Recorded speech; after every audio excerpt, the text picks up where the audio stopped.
séquence consacrée cette semaine au financement, certains l'appelleront même le financement occulte du Hamas.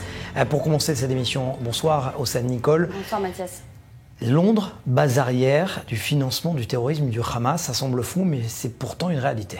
Tout à fait. Alors on savait déjà depuis plus d'un an et demi maintenant que Londres, c'est le foyer de toutes les manifestations pro-palestiniennes, pour ne pas dire anti-israéliennes. Mais en effet, maintenant ce qu'on découvre, c'est que c'est carrément le royaume du Hamas, en dehors de la bande de Gaza, le royaume du Hamas en Europe. En termes de dons, d'aide financière, il faut savoir que en termes de volume, la Grande-Bretagne, c'est le 3e pays dans le monde qui envoie le plus d'aide au Hamas. Il faut savoir que les 2 premiers pays, ce sont des pays musulmans, et le premier, c'est évidemment le Qatar. Un quart des aides financières que reçoit directement le Hamas, eh bien, ça vient du Royaume-Uni. Alors comment ça se passe? C'est tout simplement via des sociétés financières qui sont basées en Angleterre et qui font des appels aux dons assez classiques, prétextant évidemment d'envoyer de l'aide humanitaire à la population civile de la bande de Gaza. Et en fait, ça arrive directement aux mains du Hamas, et tout ça, c'est géré par des hauts responsables de l'organisation terroriste, des hauts responsables du Hamas qui vivent carrément à Londres, au Royaume-Uni, qui ont été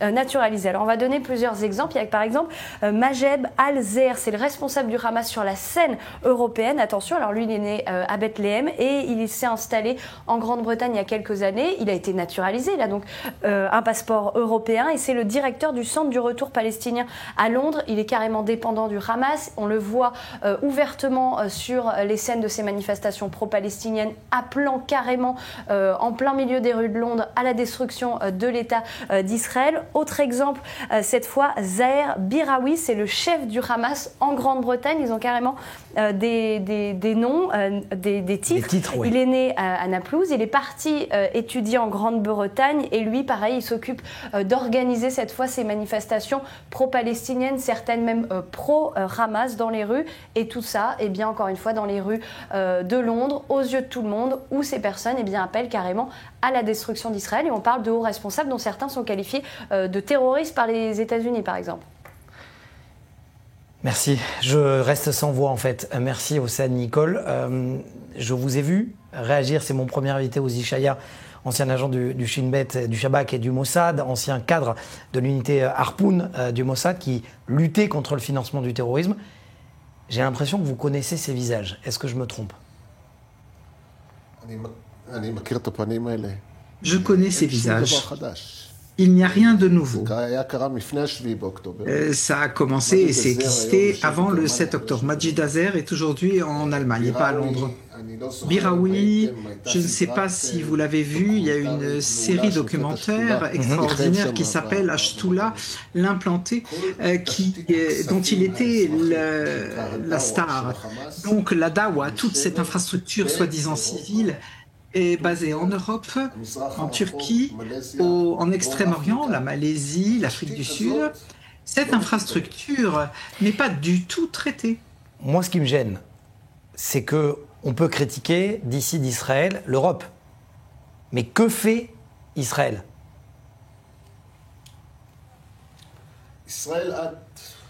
Israël, jusqu'à 2010-2012, s'est occupé de la base du Dawa du Hamas dans un groupe qui s'appelait la coalition des dons. Depuis 2012, il y a une baisse énorme de traitement israélien de ce sujet qui a été pratiquement et totalement abandonné. Aujourd'hui, avec raison, nous faisons des reproches aux autres. Mais peut-être que d'abord et avant tout, vers l'avenir, c'est à nous de nous regarder nous-mêmes. Parce que votre ancien boss, Meir Dagan, ancien chef du Mossad, qui avait créé cette unité Harpoun avec vous, Ozi Chaya, son but était d'aller chercher lui-même le financement du terrorisme et de ne pas dire, comme on le titre, comment le Hamas finance ses activités, Londres base arrière du financement du terrorisme, mais d'aller dans ces villes-là.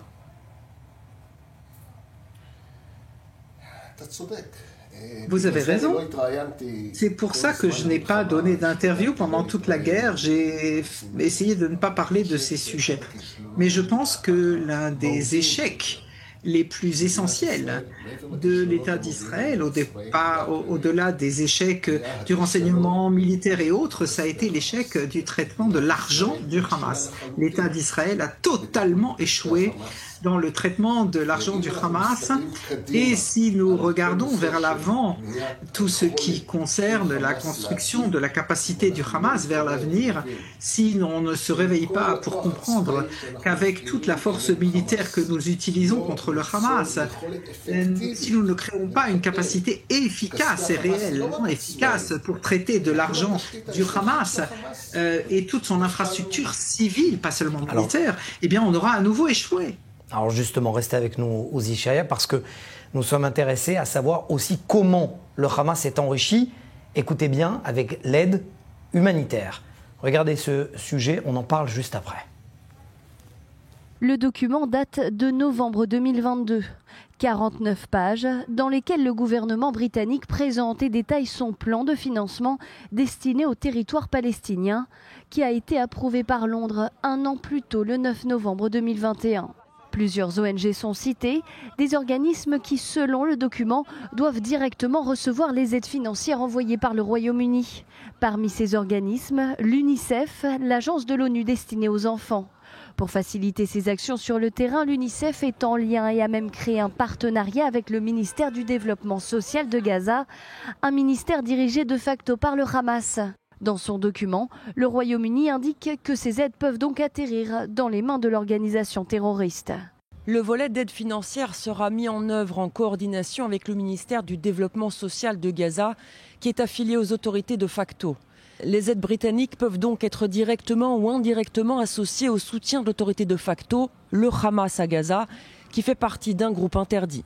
Depuis 2019, c'est Ghazi Hamad qui est à la tête du ministère des Affaires sociales et du Développement de Gaza, une nomination faite par le Hamas. Il est même désigné par les États-Unis comme haut responsable de l'organisation terroriste. Le 24 octobre 2023, il saluait les massacres du 7 octobre. C'est donc dans ses mains que les aides financières envoyées par Londres arrivent, par le lien entre l'UNICEF et le ministère des Affaires sociales du Développement de Gaza.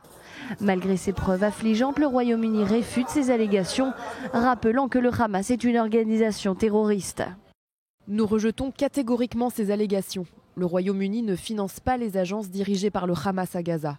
Le financement britannique a été versé directement aux personnes vulnérables de Gaza par l'intermédiaire de l'UNICEF. Le Hamas est une organisation terroriste interdite au Royaume-Uni et le financer ou le soutenir constitue un crime.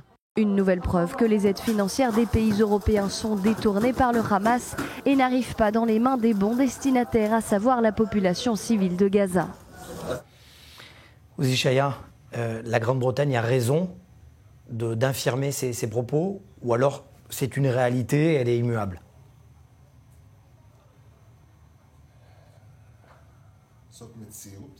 C'est une réalité qu'il va falloir combattre. Cela signifie, c'est pas seulement l'Angleterre, on se concentre sur le Royaume-Uni parce qu'il y a eu ce dossier qui est sorti de l'UNICEF, mais l'Italie, les activistes du Hamas continuent à agir là-bas. La France, des associations déclarées qui continuent à œuvrer jusqu'à ce jour. L'Autriche, le gouvernement autrichien n'arrive pas à combattre ces associations. C'est une réalité qu'il va falloir combattre. Et tant que nous ne reprendrons pas nos esprits et que nous ne comprendrons pas que pas seulement ces États, mais nous devons combattre la situation, eh bien on restera comme ça. Moi, ce qui me gêne, c'est que l'aide humanitaire rentre dans la bande de Gaza. D'abord, il ne va pas aux civils. Deuxièmement, cette aide est volée. Troisièmement, elle finance les activités du Hamas. Comment on peut gagner une guerre en combattant un ennemi avec ma main droite et en finançant mon ennemi avec ma main gauche? Il y a énormément de manières de combattre cela. Il y a beaucoup de possibilités de se faire. Nous devons sortir des sentiers battus dans lesquels nous nous enfermons. Un exemple au hasard, par exemple, agir de manière beaucoup plus ferme et claire face aux éléments qui dirigent les infrastructures civiles du Hamas dans les États étrangers.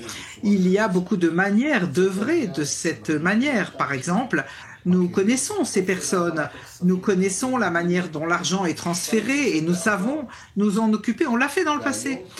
Et aujourd'hui, nous avons arrêté. Et je vous donnerai un exemple qui n'a pas forcément rapport avec cela. Mais puisque les autorités ne veulent pas coopérer avec Israël, donc il faut les éliminer Ou comment concrètement arrêter ces gens-là, puisque les autorités, les justices françaises, italiennes, britanniques ne veulent pas coopérer?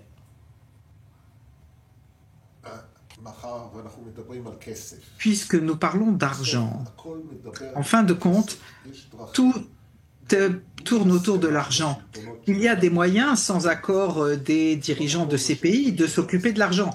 On ne va pas en parler ici et maintenant, mais nous avons une grande alliée qui s'appelle les États-Unis d'Amérique. Nous avons des capacités technologiques et autres, et nous pourrions porter atteinte de manière importante à l'infrastructure financière civile, attention, du Hamas, qui est éparpillée dans le monde entier. On pourrait le faire. C'est juste une question de décision et de réalisation. Nous l'avons fait dans le passé et nous l'avons très bien fait dans le passé. Malheureusement, cette dernière décennie, on a arrêté de le faire. On a arrêté et on en est arrivé au 7 octobre. Alors aujourd'hui, tout le monde se concentre sur le Qatar, qui est évidemment le pire ennemi, mais on a oublié la Turquie, la Malaisie et d'autres États. Il faut absolument se remettre en place et commencer à combattre ce phénomène. Et juste encore, pour vous montrer l'absurdité des choses, dites-moi, combien de personnes dans le renseignement israélien se sont occupées de l'argent du Hamas ces dernières années? On les compte sur les doigts d'une main. C'est pas sérieux. Si on commence à dévoiler des chiffres du nombre de personnes qu'il y avait dans votre unité Harpoon à l'époque, on n'a pas fini effectivement de voir l'absurde du nombre de personnes. Restez avec moi, s'il vous plaît, Uzi Chaya. Vous parlez des États-Unis à l'instant, justement, en prenant la direction de Washington, Jonathan Chenzer, ancien analyste antiterroriste au Trésor américain et directeur exécutif des FDD, merci d'être avec nous. À l'instant, on disait avec Uzi Chaya que Londres était une base arrière du terrorisme, du financement du terrorisme. Vous répondez quoi? Je ne sais pas si c'est un hub financier, mais c'est certainement un lieu où le Hamas traditionnellement a pu exploiter la situation. C'est à cause d'une différenciation telle qu'elle est perçue par le gouvernement du Royaume-Uni, spécifiant qu'il y a en fait une branche politique par rapport à une branche militaire. Et ça, c'est un débat qui a lieu depuis un certain temps, mais les États-Unis et le Royaume-Uni ne se sont pas mis d'accord pour chacune des entités. Le Trésor américain les a désignés pour les finances du Hamas. Ce type d'écart, c'est exactement ce que le Royaume-Uni a permis ainsi au Hamas d'exploiter depuis ces dernières décennies. Nous avons beaucoup de travail à faire, à mon avis, actuellement en termes de nettoyage des finances du Hamas en Europe. Il semble qu'il y en ait bien davantage d'efforts qui soient faits aux États-Unis que ça n'est le cas apparemment, en tout cas au Royaume-Uni ou même dans le reste de l'Europe. On dirait, peut-être que je me trompe, mais on dirait que l'Europe est aveugle, est aveuglée, qu'elle ne vous écoute pas, qu'elle n'écoute pas les États-Unis. Oui, c'est exact. Et donc, je pense que nous devons comprendre que le Hamas a bien compris les sources primaires du Hamas. Il faut bien le comprendre. C'est le Hamas, c'est le Qatar, la Turquie, l'Iran, peut-être un ou deux autres endroits comme l'Algérie ou le Soudan ou la Malaisie. Mais là, c'est deux endroits plus restreints. Mais ce qui est important ici, aujourd'hui, à comprendre, c'est qu'en Europe, vous déplacez des euros et des livres sterling, et plus ça se passe, plus le Hamas a de diversité dans ses capacités de déplacer de l'argent, alors que dans d'autres juridictions ils sont surveillés. Donc je ne vois pas le Hamas perdre pied maintenant. Ils vont pouvoir stabiliser alors que tout le monde continue à débattre autour de ça. Moi, ça me dérange, Jonathan Chenzer, parce que la dernière proposition d'accord sur les otages laisse à penser que l'administration actuelle tendrait à légitimer le Hamas à l'heure actuelle. Et en plus, dans le même temps, on a l'impression que le Qatar achète cette même administration.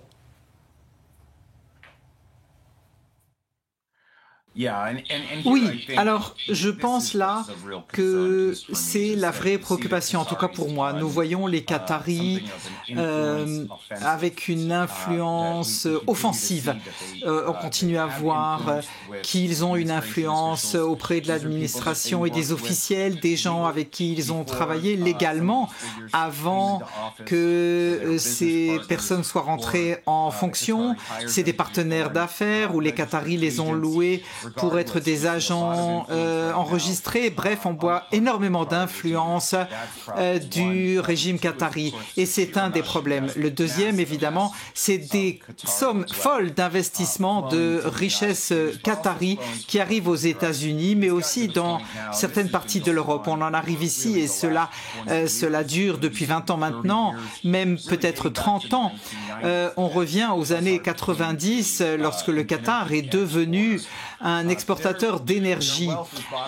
Leur richesse est infinie et leur pays, ce n'est que 330 000 citoyens, un tout petit pays avec peu de besoins, très peu de dépenses. Bref, ils peuvent dépenser ce qu'ils veulent. Ils achètent leur influence dans le monde entier et plus ils savent le faire, plus les institutions financières essaient de leur rendre la vie plus facile et ces institutions financières ont une influence très importante auprès des gouvernements occidentaux où ils jouent un rôle central. Ce que nous voyons donc, c'est une sorte d'addiction occidentale à l'argent qatari. Et devenant addicts à ces fonds, ils sont de plus en plus prêts à détourner le regard pour ce qui est du financement du Hamas, le financement des frères musulmans, le financement des talibans, d'Al-Qaïda, de Daesh et autres réseaux terroristes que les Qataris ont longuement soutenu.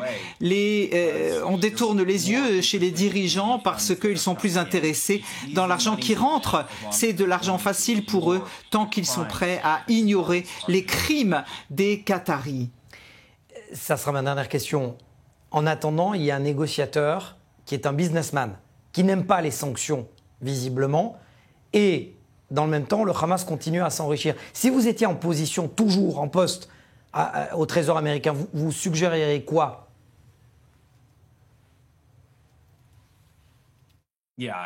Oui, écoutez, je crois qu'il y a plusieurs choses qui doivent se passer. D'abord, il faut qu'il y ait une réévaluation nationale sur le Qatar ici aux États-Unis. L'offre du 747 pour servir d'avion Air Force One a été un réveil brutal pour les États-Unis. S'il y a eu un moment où il a fallu mettre en place un dialogue national sur le rôle du Qatar dans l'économie américaine et dans l'écosystème diplomatique américain, c'est exactement ce moment-là. Je ne suis pas sûr qu'on en soit déjà arrivé là, mais je pense que c'est la chose à faire maintenant pour les États-Unis, réévaluer ce que nous voulons des Qataris et ce que nous ne voulons pas, et clarifier absolument ce que nous sommes prêts à accepter et permettre et ce que nous allons interdire. Je pense que c'est un élément très important de cela, mais je pense aussi qu'il faudrait qu'il y ait, je ne sais pas si ce sera le cas, mais il devrait y avoir un effort international mis en place pour couper les problèmes du Hamas en Europe et dans le monde. Ça aurait dû avoir lieu dès le lendemain du 7 octobre. On a vu des pays individuels prendre des actions là où possible pour congeler des biens à l'étranger, mais tout ça va beaucoup trop lentement et il n'y a pas suffisamment de pression sur le Hamas, à mon avis. C'est la raison pour laquelle nous avons encore cette crise des otages, parce que on n'a pas fait suffisamment pression sur le Hamas et son système financier. Cela aurait eu des conséquences, des pressions sur le Qatar, sur la Turquie, sur l'Iran. Et c'est là qu'il aurait fallu faire des pressions financières sur ces biens qui auraient dû être gelés là-bas, mais aussi dans les autres juridictions comme la France, l'Allemagne et le Royaume-Uni en Europe. On a beaucoup de choses à faire. Ma préoccupation maintenant, c'est de savoir s'il y a une volonté politique au fil de la frustration qui augmente sur le temps que ça prend et le prix en vie humaine qu'on a à payer et que nous voyons. C'est toujours un plaisir de vous recevoir dans Défense. Merci beaucoup, Jonathan Schanzer. Merci à vous. Et si je vous disais que le Hamas finance aussi ses activités en louant son parc immobilier sous la forme de location Airbnb? Shani Gdalia, bonsoir. Vous avez les détails justement de cette information. Oui Mathias, après plus de 600 jours de guerre, on peut se demander ce qu'il reste des capacités du Hamas. D'après Tsahal, le Hamas verse à chacun de ses membres un salaire de $250, ce qui est assez loin des $350 qui étaient versés avant la guerre. Donc le Hamas innove pour trouver des fonds et payer les salaires de ses membres. Tout d'abord, il investit dans l'immobilier à l'étranger pour continuer à générer des fonds. Des appartements sont mis en location sur des plateformes de type Airbnb et dans plusieurs pays, que ce soit la Turquie, le Liban ou les pays du Golfe Persique. Les locations rapportent des fonds importants en euros et en dollars. Les revenus sont ensuite blanchis par le biais de sociétés écrans, par des proches qui habitent à l'étranger ou alors sont transformés en crypto-monnaies. Ces appartements, ces plateformes de type Airbnb constituent pour le Hamas un véritable parc immobilier. Autre moyen de financement, les crypto-monnaies. Le Hamas a de plus en plus recours aux crypto-monnaies. Les dons sont faits en ligne, de façon anonyme, depuis n'importe quel pays. Il faut noter qu'au mois de mars, le FBI a saisi plus de $200 000 en crypto-monnaies dans des portefeuilles et des comptes qui sont liés au Hamas. Et toujours selon le FBI, plus de 1,5 million de $ en crypto ont transité par ces portefeuilles et ont été saisis depuis le mois d'octobre dernier. Et enfin, dernier moyen de financement, les fausses ONG, puisque plusieurs enquêtes internationales ont révélé que des ONG qui sont affiliées à des mouvements islamistes et terroristes collectent des fonds sous couvert d'aide aux enfants ou de reconstruction. Et dans le cas du Hamas, ces fonds sont détournés pour acheter des armes, construire des tunnels ou alors verser les salaires de ces terroristes. Merci beaucoup, Shani. Alors je me tourne vers vous, Ozi Chaya, vous êtes resté, merci d'être resté avec nous. Ça veut dire qu'un Français qui va louer un Airbnb en Turquie peut financer le Hamas? Le Hamas avait un portefeuille financier. En 2019, ça valait $1,5 milliard. 25 sociétés, qui étaient surtout dans l'immobilier, siègent en Turquie. Une partie de ces sociétés, après le 7 octobre, sont rentrées sous sanctions américaines. Et donc, elles ont cessé de fonctionner jusqu'aujourd'hui. En réalité, elles continuent à travailler en Turquie. C'est complètement inefficace. Mais totalement inefficace. Si je dis que le Hamas ou d'autres organisations terroristes ont un parc immobilier pour s'autofinancer, j'exagère? Non, pas du tout. Vous n'exagérez pas. Ils ont des sociétés commerciales et qui s'occupent de ça. Je suis désolé, il y a besoin d'un huissier, il y a besoin d'un avocat, il y a besoin d'un casier judiciaire pour acheter un appartement. Il y a un milliardaire qui s'appelle Hamid El Ahmar. C'est un milliardaire yéménite qui vit en Turquie, qui détient 90 sociétés commerciales. Et c'est lui le cerveau commercial derrière toutes ces activités du Hamas. Et dernièrement, par exemple, il est rentré sous sanctions américaines. Vous croyez que ça a changé quelque chose pour lui? Rien. Toute l'infrastructure d'avocats, de comptables, tout ça, ça fonctionne. C'est des sociétés qui fonctionnent et qui gagnent de l'argent. Et l'une d'entre elles, d'ailleurs, est même en bourse, cotée en bourse en Turquie. Beaucoup d'Israéliens, voire des milliers d'Israéliens, vous doivent la santé, parce qu'à l'époque, à l'unité Harpoun, vous avez éteint, vous avez fermé le robinet pendant la deuxième intifada de ces organismes et de ces banques. Pourquoi aujourd'hui vous dites que cet homme d'affaires yéménite qui vit en Turquie, on n'arrive pas, malgré des sanctions, à lui faire fermer boutique?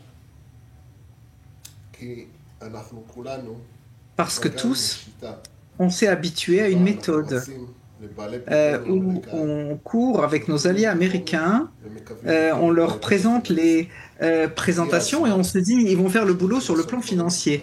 Il est largement temps qu'on commence à faire les choses nous-mêmes et que ne compte pas sur les autres. Compter sur les autres, ce qui s'est passé le 7 octobre, C'est la preuve que ça ne marche pas et que ça peut recommencer dans 7, 10, 15 ans. Donc il faut recréer l'unité Harpoun de zéro? Il faut recréer la capacité, vous pouvez l'appeler comme vous voulez, mais la capacité de faire ceci. Et je crois qu'aujourd'hui on comprend. Je crois que dans l'enquête menée par le Shabak, cela apparaît.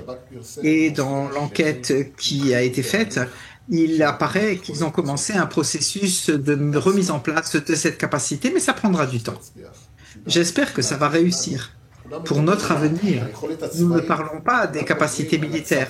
Tout le monde parle de l'armée et de vaincre le Hamas. Il n'y aura pas de Hamas vaincu sans toucher de manière importante ses capacités financières. Uzi Shaya, ça fait des années que je vous connais. Vous êtes un homme de ce que l'on appelle en hébreu tachles, concret. Je vous ai jamais entendu dire « j'espère ». Concrètement, il nous reste quelques secondes.